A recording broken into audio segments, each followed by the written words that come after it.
www.thegreatwhitebrotherhood.org.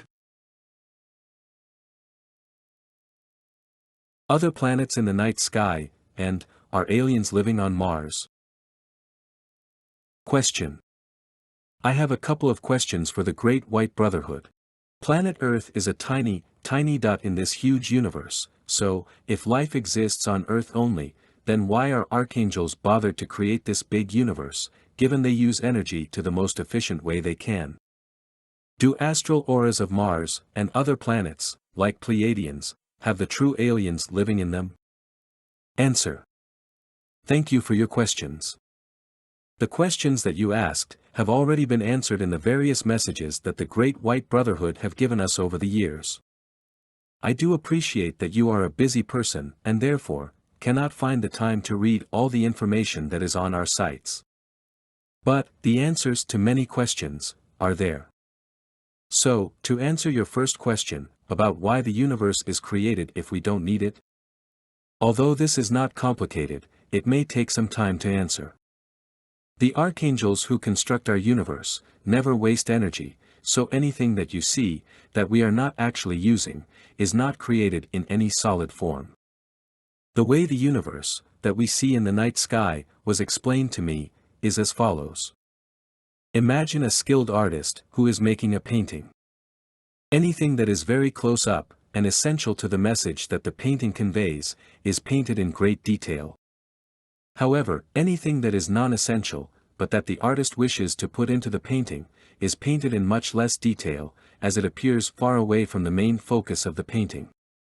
Now, in real life, when we look up into the night sky, any planets that we might see, are just created as tiny dots of paint, so to speak.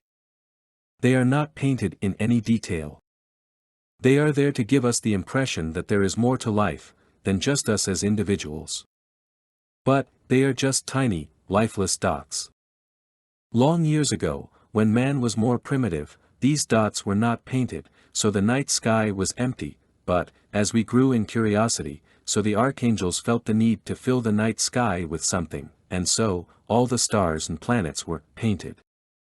If you cannot understand this, please ask, and I will expand.